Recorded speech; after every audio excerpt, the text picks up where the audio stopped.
Sometimes I don't. Hello and welcome everyone, and also everyone attending on Zoom. Glad to have you tonight. It's the luckiest day of the year and a day for Irish poets and for all who love them. When I traveled to Dublin in 2016 to meet several of them, my Northern Irish friend said he was a little bit afraid for everyone else on the street when they let the poets loose. And but he said, it's okay. I can imagine you holding off the police with a barrage of poems. And so I agreed it was true. So I was listening on the way over to a dark Irish song called The Crow on the Cradle. It filled me with both terror and pleasure. I listened to it over and over. And I discovered also that the crow is one of the goddesses in Irish mythology, the Morrigan, very powerful goddess who has the power to overcome death. So I think that tonight in her honor, we will engage poetry to overcome the darkness, and we will celebrate with joy St. Patrick's Day. I would like to bring up Joseph Kelly to introduce our speakers, our poets. And I want to read first, as a welcome, this poem called Two Northern Crows from the Belfast Notebooks by Jeffrey Thompson. Up in the rare blue sky as a bruise, blue as a song, blue as two oceans coming together, blue as the irises attached to a cathedral named for a man once a slave who returned to speak as if in desperate need to those who had beaten him. Up in this brightening air, two birds come together in mid-flight, one hooded, the other like a man with a blanket over his shoulders. They come together with so much of that desire that looks like rage that they tumble through bare hawthorns and collapse daffodils beneath St. Patrick's grave. They struggle in the fresh grass, then each climbs into a divided sphere, oblivious to what connects them now, a fine thread like a tripwire that follows them through the sky. Welcome to Joseph. Excellent. Oh, yes, sorry. And also this is for you. It's a gift. That's why that's there. Hello, everyone. My name is Danielle DeTiberis. I'm the program chair for the Poetry Society. Can you hear me all right? Okay. And I'll be introducing the opening reader tonight, who is actually a former student. Cora Schipa is an editorial intern at Garden and Gun magazine and a 2022 College of Charleston alum in creative writing and sociology. She serves as a prose reader at the Detroit Journal and worked as submissions manager of the College of Charleston's art and writing magazine, Miscellany. As her senior thesis from Charleston County School of the Arts in 2018, she published a book of poetry and fiction titled Feels Like Falling. She has received the Sarah Margaret Goad and the Carrie McRae Nickens prizes in poetry and plans to continue her dedication to the craft by pursuing an MFA in the coming years. Her poetry is forthcoming in a public exhibition sponsored by Carolina Lowcountry and Atlantic World in August 2022. I met Cora when she was a sophomore at SOA. Even then, she had a reputation for being an incredibly diligent and talented writer. During her senior year, she'd go off alone to work in the quiet room or in one of our offices because she insisted on not doing work at home. Wildly successful in her major and her academics, Cora also always prioritized healthy boundaries and living her life outside of the classroom. This is perhaps what has contributed to her work always since I met her and since she came into the program when she was, what, 12? Contributing to her work always seeming so wise beyond her years. She is that rare student who is confident both on and off the page. Her poetry and her prose are lyrical, concise, and rooted in the deep image. When I read Cora's work, I am inspired by the exquisite leaps she takes, how I never know where each line and sentence will take me. For example, listen to the surprise in these lines from her poem, Springtime. It is March. To keep myself alive, I gather promises like eggs ready to be broken. She writes with precision about growing up and particularly what it means to become a young woman. Cora's work is feminist, it is urgent, finding the political through the deeply personal. And yet, despite her accomplishments and her impressive body of work, Cora is just at the beginning of her career as a writer.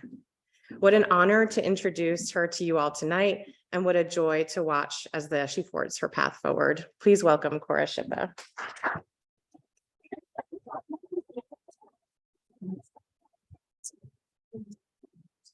Thank you so much for that lovely introduction. It is an honor to be here tonight, reading a few poems from the past couple of years. All right, I'll just go right ahead. This one's called Migraine. It's hard to write about pain. I like the words narcissus, crumble, catastrophic, tachycardia, febrile, murderous. I spell them out 1, 2, 3, 4. Step by step, so I'm not consumed by my left temple glowing wickedly in the 4 a.m. darkness. Hands cut my eyes. You can't see me, I can't see you. Sound like violins in E flat, crescendo, orchestral, metronome. My heart reminds me she could kill me in seconds, rolling like southern heat. Time mashes in one awful line, and I think of a saw gripping my skull, of lifting the top, delicate as egg peel, so it makes a light sucking sound, peering inside and ripping out the crawling nerves, of ice water over lava rock, of a bullet to the skull, the tiny calcium of my bones, gritty in flesh, unrecognizable, glistening under a hard, numb blue sky. Someone once described to me how brain feels in your mouth, a delicacy like scrambled eggs, fragile, savory, bitter, hiding in your throat. How strange to think our insides never see light. Light from the moon pours cruelly over me like a waterfall I once stood in front of. Opened my mouth. My front teeth, still ridged from childhood, have little enamel left.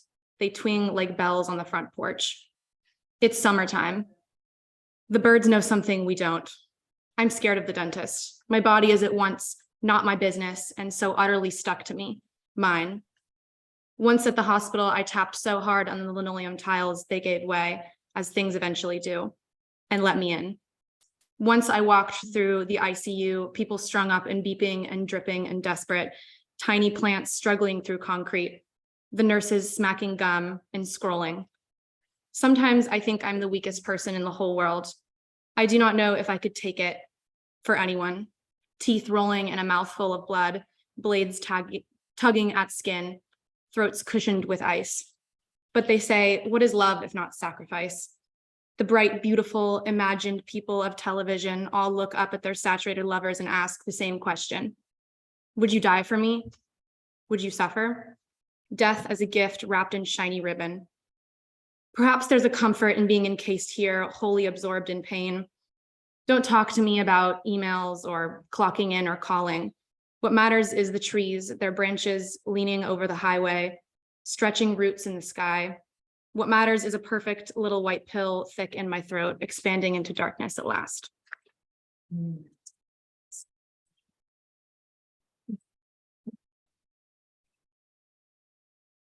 This one's called Heirlooms.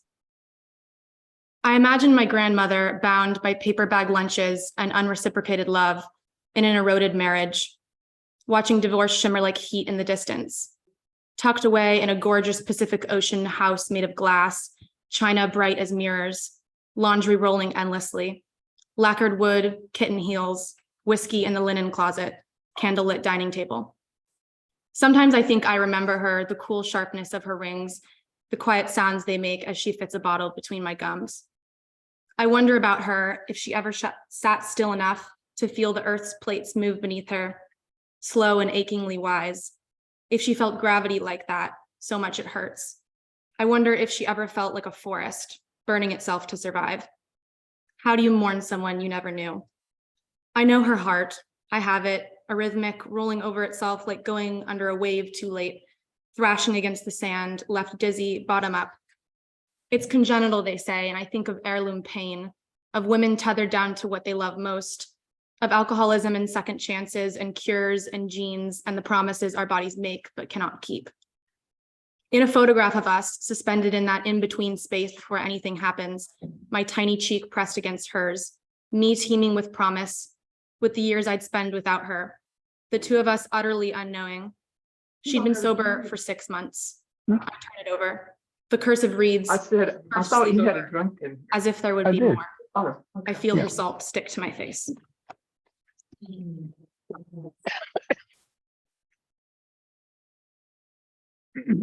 This one's a little weirder. It's called We Count What Survived and Start Again.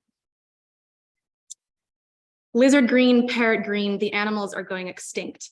They call to each other from treetops, from underground. I pull up fistfuls of grass. It's springtime and the roots ache in their ground. Moss softens the winter's edges. The sun makes my room a flaming white box. My mother carries fists of radishes, raw and red as open wounds, screaming in the daylight. They wanted to rot. She opens my curtains. Photosynthesis, green pill, green juice, something alive. The last time I wanted to be dead, I looked up through the treetops and light tickled my face. The kitchen door opens and closes until it swings off its hinges. Now the trees can come in, vines crawling up the walls and over my mattress, swarming my dresser with delicate roots. My mother takes the walls down carefully, like unfolding a cardboard box, her body sharp with splinters. She tells me she's all right. I'm at the age of learning my mother's ghosts. She does not know that they are mine too. The light floods in because there's nowhere else for it to go, like water, how it always finds a way out. The sweet desperation of scabbing, the way a body bubbles up while sinking, how we are made of the things that kill us, death living inside, alongside birth, as intangible and knowable as a shadow. I never wanted to be saved. The air smells of something freshly cracked open, walking on eggshells, all this green and nowhere to go.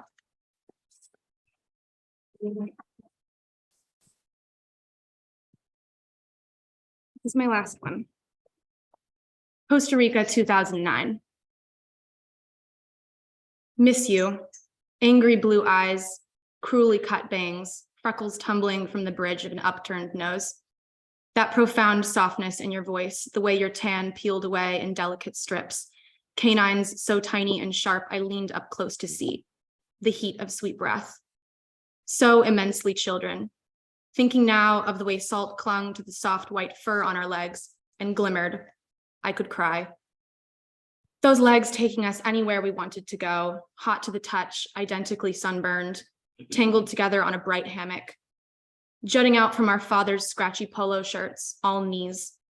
We wore only bathing suits, taking showers together in them, pulling at our loose tops to get the black sand stuck there, revealing my whiteness bright as the tiles, your Argentinian skin just a shade darker. We're all girls here. We're just girls. We were just girls.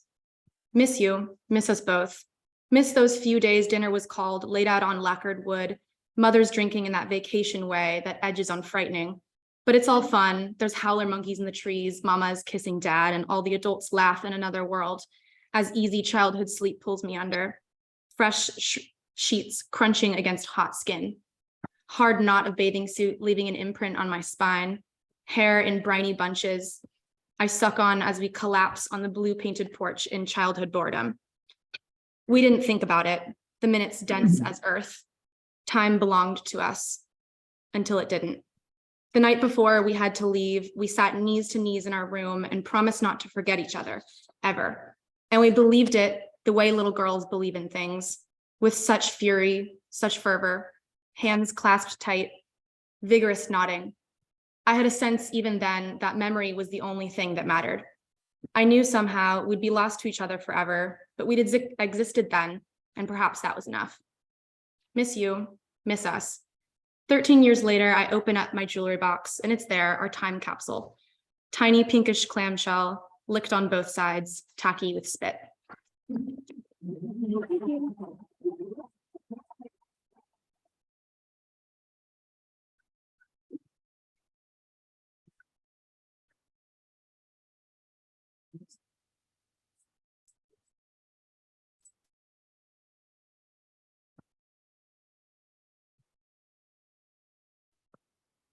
Hi, I'm Joe Kelly. I run Irish and Irish American Studies at the College of Charleston. So Emily, thank you for asking me to do this on St. Patrick's Day. Thank you all for being here, enjoying this wonderful poetry.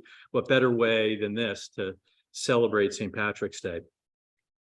So I first met Ed more than 30 years ago. I couldn't figure it out. It may be 35. I don't know. Ed, we're getting old.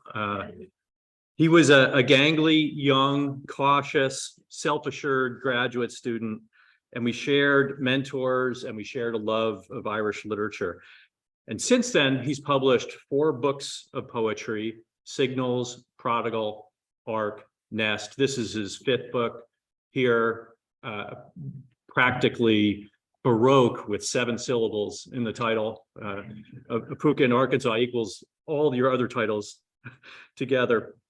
He's been Poet Laureate of Columbia, a wonderfully successful career, and an actual wonderful man as well.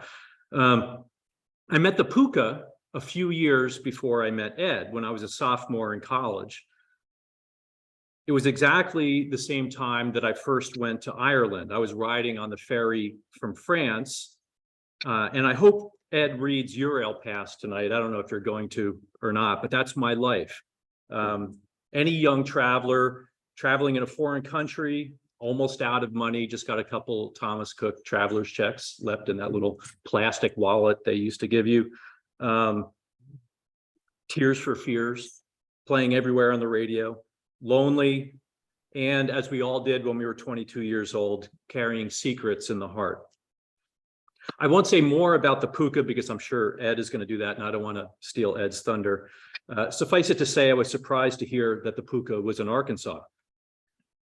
I first saw Arkansas that same summer that I met the pooka, 1982. I was going to college in Dallas, and as one does in Texas, I took a summer job looking for oil in the Ouachita Mountains, sun up to sundown, 7 days a week, in the Arkansas sun, under the shade of Arkansas trees. And Ed writes, summer days grew longer. The work went well past dusk. The heat never broke despite the dark.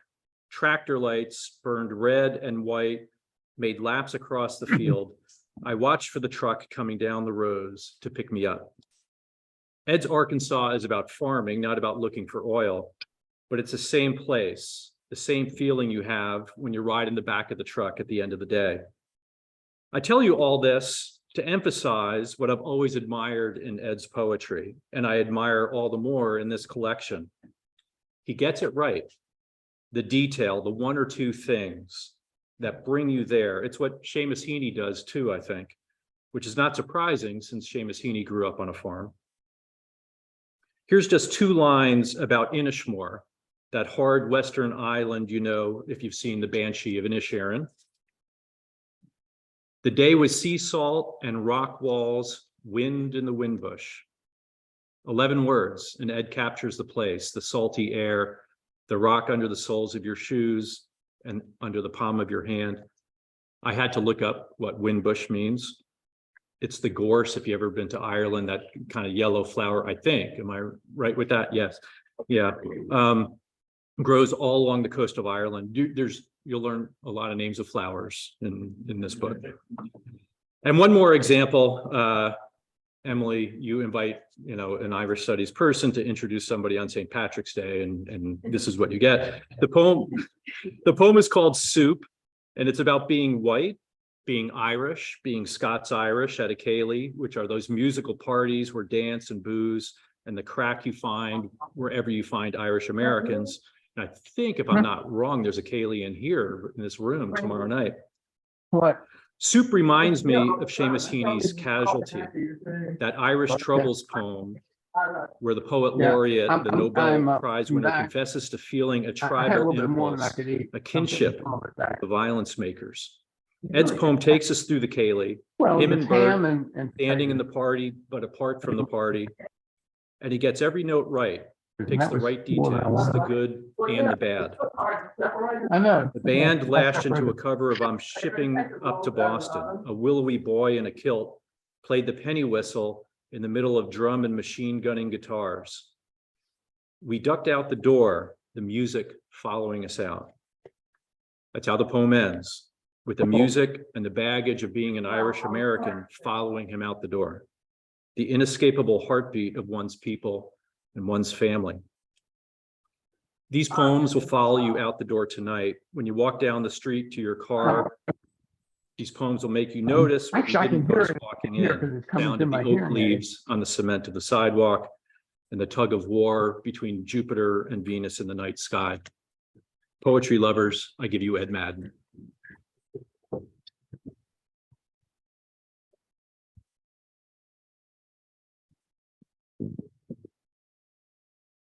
I don't remember being self-assured as a grad student, especially when I first got there. I want to say thank you for inviting me to fill in. I told a friend of mine at school about all this, and so this book just came out. This is actually my first real reading. It was launched at a big conference last week, but the conference had not been held for 3 years. So every book that the press had released in the past 3 years was at the same launch. So I got 6 minutes. So this is really the first real reading.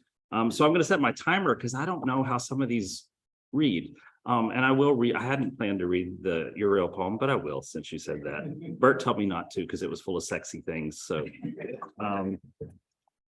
what else should I tell you? I should tell you that part of the reason this feels so wonderful too, not just because it's my first real reading of this book in South Carolina, but 18 years ago this weekend, St. Patrick's weekend, Bert and I were married over there, and we had our reception here 18 years ago tomorrow, which is really cool.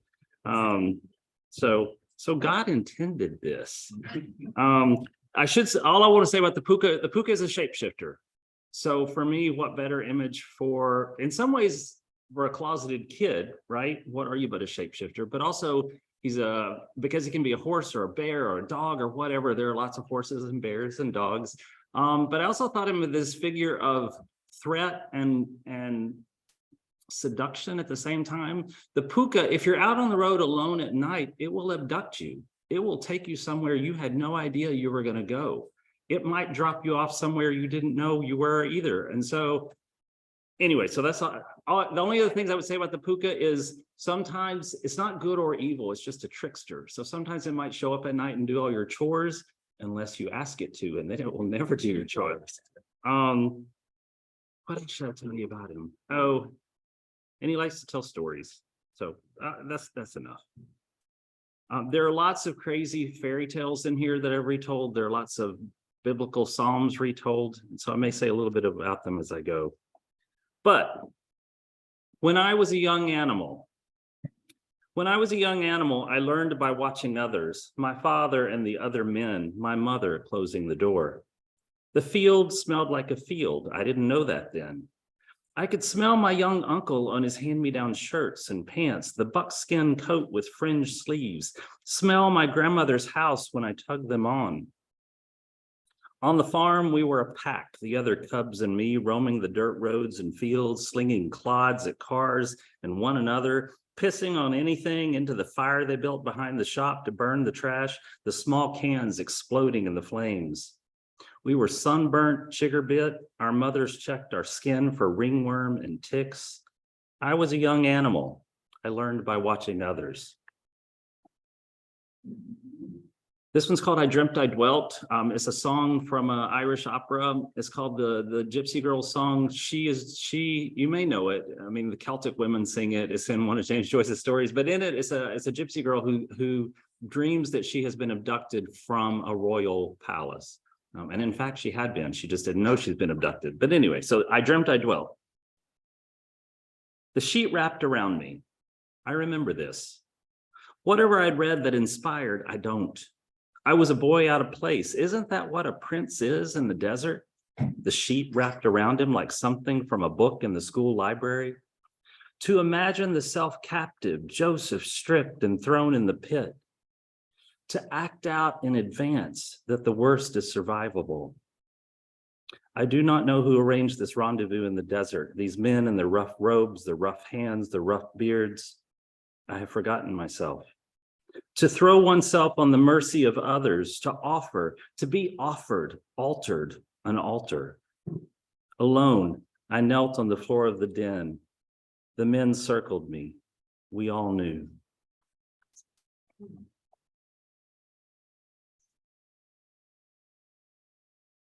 Instructions on meeting the pooka. Number 1. Don't go out on the old roads by yourself. That is where, that is when. Sometimes a man, sometimes a horse. If it has golden eyes, if it speaks, it is never, it is always. If you have spurs, then. If you don't, then. Some of us were made to be ridden, riddled, riven. Never mind your mother, it says, keep your hold. Never mind whether you do or don't, it says, I will make you know. Sometimes a dog, a pig, sometimes a bear. If the frost has silvered the blackberries, if they've spit on what you want, sometimes the necessary task, sometimes a story you've heard before. Come with me, it says, and I will bring you home. Sometimes a lie, sometimes the truth. Sometimes a man with the head of a goat. He will give you gold coins, nothing but green leaves. He will teach you new songs. They won't make sense back home, but you know how now. Fairy tale. What he wore that day was darkness, a silver shimmer of teeth, spit threading his words, the sour of dried sweat and dog fennel and yellow leaves, and nothing like what they'd said. Though we'd heard the story before, how he lingered and where the door where little boys disappeared, pull the bobbin and the latch will go up. And there he was watching me, all loose and lizardy and worn out jeans, his lean and lank, the silvery trees, a path fizzling out in animal trails, just instinct and smell, and me no longer a boy. He stood, said nothing, bog moist and rust worn, a bolt and a grin, thick and itchy, and it was there and then, and wind on bare skin, neck bristle and stiffen, the red shirt on a limb, a way to make do, and something or someone to sink your teeth into. Uriel Pass, summer 1985. You spoke French much of the summer. Tears for Fears was playing everywhere that year. You wanted milk, but all you had was water and a bottle in your backpack. You thought you should go to Ireland, even though you were running out of time, running out of money. It was a little train station somewhere in Germany. On the train, a graduate student from the States was talking to you about Beckett, the unnameable. The sign said, Roslar, you disembarked, land of your forebears, and all that. You weren't ready. Shout, shout, let it all out. He leaned over the seat to talk to you, his arm dangling down, ropey, brown from the sun. You left the boat. You got back on the boat. You wrote about that German train station in your journal, but your journal never tells the truth. These are the things I can do without. You are what you had. You ate what you had, the bread, the apple, the tinned fish. Somewhere in France, you went to the bank to see how much money your parents had sent you for the coming months. What was his name? Your journal says it was Adam. You walked toward the village, you turned, walked back. You shouldn't have to sell your soul. You wrote about the boat in your journal, the stairwell where you slept, the sea through the windows and looking the other direction, the window to the dining room. You couldn't stop staring at his beard, his open collar, the dark hair on his thin chest. The glass of milk glowed on the table like an opal. You had to meet your French teacher for summer missions among the Belgian Catholics, the Swiss. This was before email, before ATMs. This was before your parents knew. You told him that you read Gatto at a summer program in high school. You didn't tell him that your mother went through the book circling all the dirty words. You hunkered under the stairs with the other dirty backpackers crossing the channel. You weren't ready. You were between things. In your journal, you didn't write about the toilet in the station, the hole in the wall between the stalls. You didn't know the word for it. No one was on the other side, but still you knew. Above the stall, a window letting in birdsong and sun, the glory of the afternoon. Come on, I'm talking to you. By the end of that summer, you would dream in French, wake up speechless and confused. I should say that poem was a lesson for me because I paid permission to use those 4 lines from Tears for Fears. Psalm. For I shall praise Hasbro, for G.I. Joe, for Big Jim and Big Josh, for the Jungle Jeep, the boots, the beard, for preparing the way. For I shall praise Jim Palmer, star pitcher for the Baltimore Orioles, whose underwear ads were a holy writ of adolescence. Praise for David Hodo, whose torn jeans and hard hat were an annunciation. Praise, oh, songs of praise for Tom Selleck, Magnum PI. Blessed be the farm boy who touched my leg when I sat on the second pew at church with all the other boys, for the shame of it, for the Snickers, for what I learned. Blessed be the attorney from Waco whose letters mapped the terrain of the closet. Blessed be his locked trunk of porn, book of Revelations. Blessed be the ex-priest who listened in the dark confessional of a bed as we both looked back, brush of skin, taste of salt. Blessed be the architect in Hyde Park who ate a sweet green apple as he kissed me for what he taught me, for the fruit of knowledge. Instructions on meeting the pooka, number 2. There is never only one wolf. You are no longer a child. You are no longer a boy or a girl. The forest is where, the old road is where. In the dark, you are only flesh. In the absence of light, touch, ripple of hide, muscle, fur, spurs. In the absence of light, scent of piss, the stiff pong of sweat. Becoming is always other than filiation. There is never only one wolf. In the absence of light, sound, a throat raw with want. In the absence of light, tongue, swallow what you don't yet know. The boy will not come back the same. The boy will not come back. Go outside, close the door. A pooka in Arkansas. My dad was dying. He had been dying for weeks. I went for a walk down the old road beside the family home, the sun declining in the distant trees. Be careful, my mother said. There are wolves in the fields. She said she had seen the tracks. I used the walk to phone my love back home, the man they did not know, refused to know, a name they never used. The nearest field was fringed with what the combines left behind of last year's harvest, threaded now with insects and weeds. Tractors would plow it all down soon enough, and death would be here too, soon. On the road ahead, a small dog trotted just beyond me. The wind picked up. I tucked my phone away. No one headed out or home, no one on the road, just the dog. It paused, looked back as if to ask, how far do you think we'll go tonight? Fairy tale. Trees lift into the mist, lift above the splatter of snow, that slash of white horizon. The woods are quiet, the sky is snow, the sky sifts through thin limbs. Some god has slung the moon down, splashing viscid light across it all. No one is coming for you, no one. Fairy tale.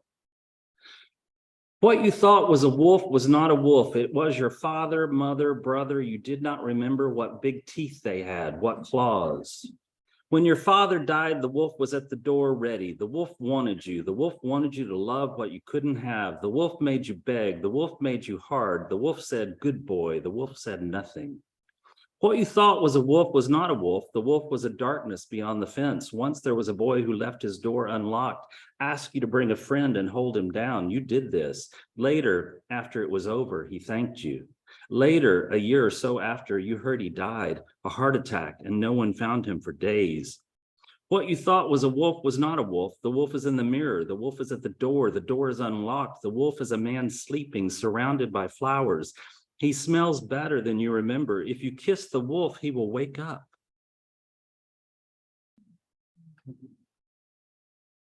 Dublin barber as therapist.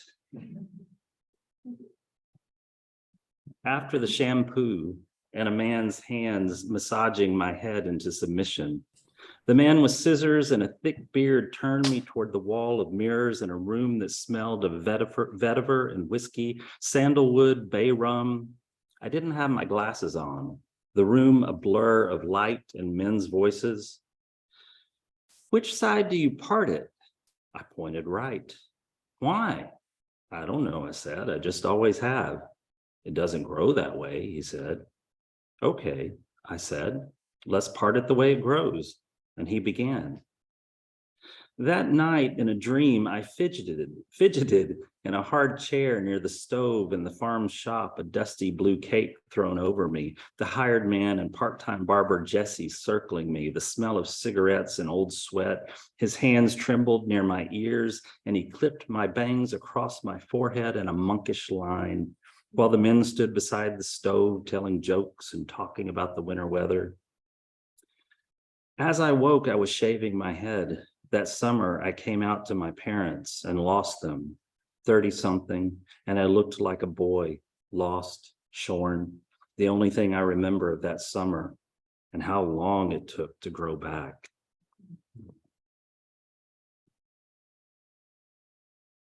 What we caught. I'm sorry I don't banter much. I just want to read them. What we caught. My dad pulled his way across the dark water by pulling on the trot line, inspecting each hook for what it held. The line stretched across the river, a weight in the middle, broken bit of farm equipment to hold it below the surface, each end tied low to a tree hanging over the water, marked with a bright scrap of plastic flagging. Watch out for snakes, he said. One could fall off a low branch into the boat with you. The water pulled us one way, but my father pulled us another, across, athwart, against. We pulled up nothing that day but a gar, ridged and slick, prehistoric, its eye gone dead, probably bigger in my memory than it was. He cut the line and let it sink. We floated, then he started the motor, and we headed back up the river. Psalm.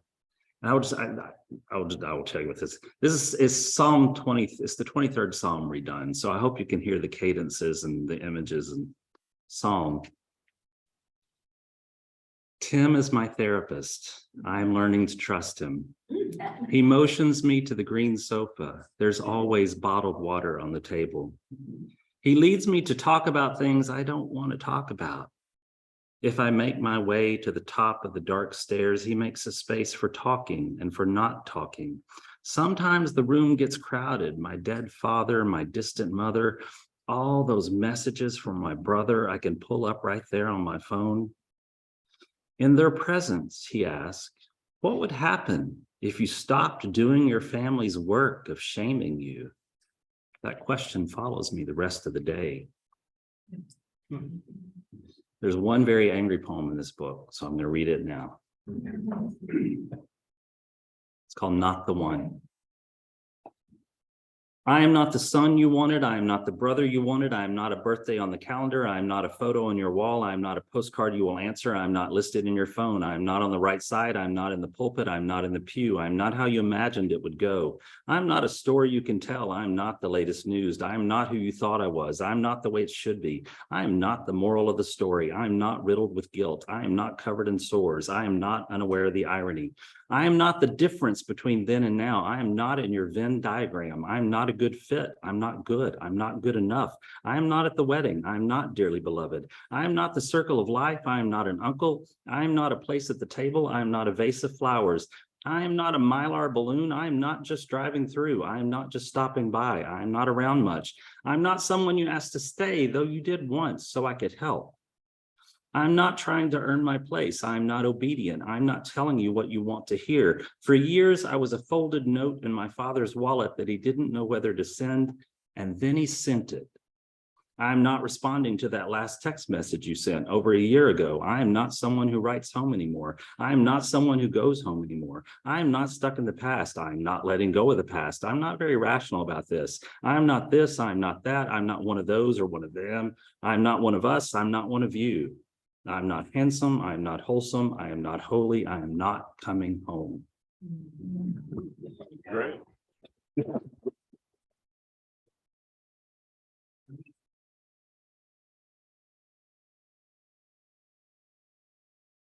Inishmore. Major shift in tone. Yes, he said.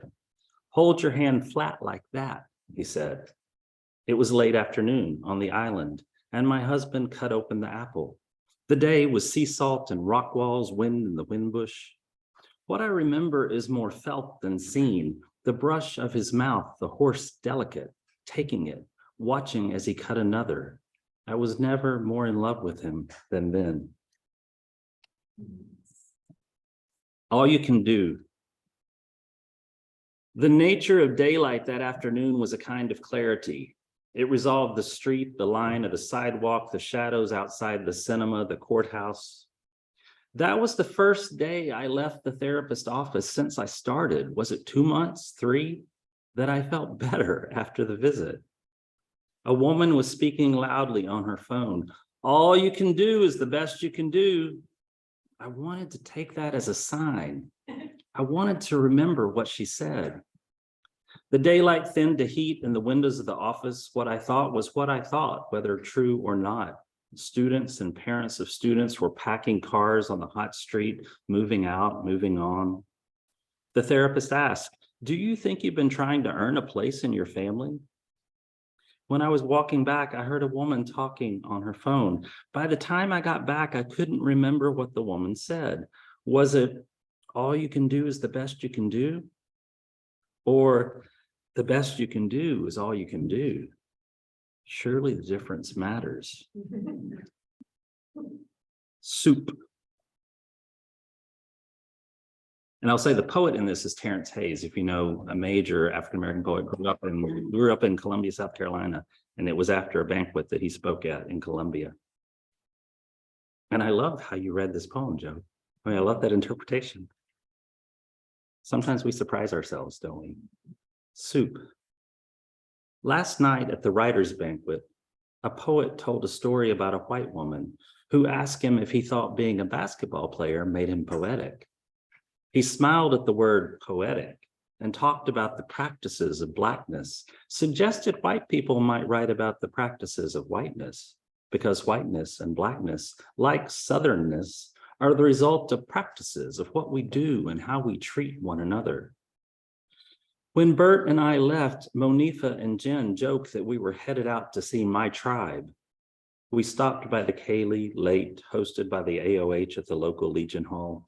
It was packed. I had 2 free tickets from a student in my Irish Lit class. When we got there, a band was playing a high-octane drum and guitar-driven cover of Wicked Game. There were some older people bouncing along, several men in kilts, including one in a medieval leather number that looked more cosplay than kilt. A tiny girl ran by with her green dancing dress wrapped up in the dry cleaner's bag. The dancing girl's done. The evening turned over to the band. There was lots of green, an Irish flag tucked in the back pocket of a woman's jeans. She was juking her head to the music and wearing a glittered green hat. No one at the ticket desk. We were late. So we stood, 2 gay men leaning at the open door. My folks were Irish and Scots-Irish Protestants who might have disapproved of the music and booze almost as much as they disapproved of the man beside me. The room was very white. We stood there long enough for my student to see that we had dropped by. He urged us to get some soup, have some fun. The band lashed into a cover of I'm Shipping Up to Boston, a willowy boy in a kilt playing the penny whistle in the middle of drum and machine gunning guitars. We ducked out the door, the music following us out. I'm going to read 2 more poems. Again, thank you for inviting me to fill in. This is so timely, so weirdly perfect, so synchronous. I loved your poems. The line, time belonged to us until it didn't. I'm just, oh man, what a line. I wish I had that line. Thank you, Joe, for the really beautiful intro as well. And thank you all. So 2 more. Weekend at Kingsburg. While we have always known that the world was woven on a skein of lies, we pretended otherwise, driven to believe all those fictions that we needed, maybe still need, of nation and family, the way it ought to be. But now, red pill, blue pill, beggar man, thief, we turn from the screen to the cobweb window. The sun is gone, the sky is blue. A friend says our idea of father is a fiction and so doomed to fail. Is that true? 3 loons float on the pond. The wind whispers its secrets to the house. Old boards tricked out in a new coat of paint. Out back, A pelt of something hangs in the shed. And then this last one is a very happy poem, and it just feels so perfect to read this last poem as my last poem because, and I should say the title is a little weird because it was written before 2015 or November 2014 for us. My husband who is not my husband. His priestly gestures consecrating the broken eggs, hands moving over the stove, slabs of meat skittering in grease, drop biscuits big as a cat's head threaded with cheese. Him making the fountain, making lantana, acanthus, making bloom and ripples, song, making the birds. My husband, the blue room, the bright room, best china, best silver lifted from a box in the closet, its red beds of best silver put back later for later. My husband, who is not my husband, who is still mine. See him crying in the Dublin airport. He doesn't want you to see. Can you see the eucomis, its waxy leaves, its stalk blossoming in the hot sun, pushing up among the marigolds? Scars from this or that on shin or back, wrist or hand, the way the garden loves him, the bees, him among the lilies, his hands lilies, his mouth a twist of quince, his scent, my husband among the lilies.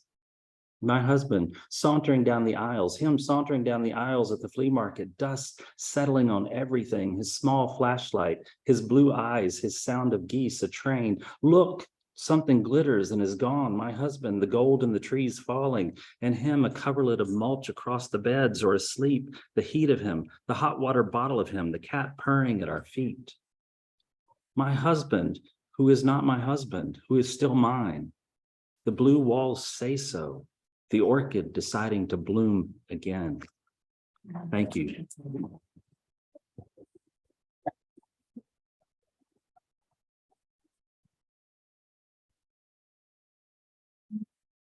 Talk about the workshop tomorrow. Oh, I am doing a workshop tomorrow here. Is it 10, 10:30, 10? One of the exercises is going to be based on that poem, Dublin Barber as Therapist, which is actually based on a poem by Warsan Shire. If you've ever seen Beyonce's Lemonade, which if you haven't, I'm going to play that sequence tomorrow as the beginning of our workshop. She uses a poem by a British poet of African descent named Warsan Shire. And it's a lovely poem because it sets up the idea that in a very everyday encounter, something magical can happen. And then we're going to look at other poems where in everyday encounters, magical things happen. And then if we run out, then if we still have time, we're going to take the idea of taking some poem, some piece of text you love, like I chose Psalm 23, and sort of re-inhabiting it with your own material, but keeping the images or the cadences or the words and seeing if the ghost of the old poem can still be part of your encounter in the new one. So that's what we're going to do tomorrow.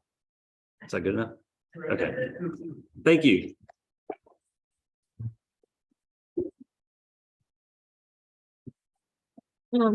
And also I got a small gesture of my affection today. It's from a thrift store, actually, but it's called The Earth is Painted Green, and it's poems for children, but I loved it so much. And there's a poem in it by Emma St. Vincent Millay, and who is, of course, read for the Poetry Society a long time ago, and I think you might like it. And I just said to you and Bert to keep the joy of childhood. Okay. So thank you, everyone. Wasn't it just fantastic? Yeah. The way the garden loves him, he said, and the sound of the geese, and all the things we don't want to say to the therapist, but we do. I enjoyed having you, and please enjoy the snacks at the back of the room that Emily has provided. I did want to say thank you to Danielle DeTabaris, who does our programming for the whole year. It is a tremendous amount of work, and we appreciate her so much. And thank you for doing the opening with Cora. And hello, Yvette. Also just saw you. Thank you. Enjoy the snacks, and I'll make some more coffee if you'd like. Oh, and the books. Buxton Books. Please get Ed's books. I'm about to go back right now and get one. Yeah.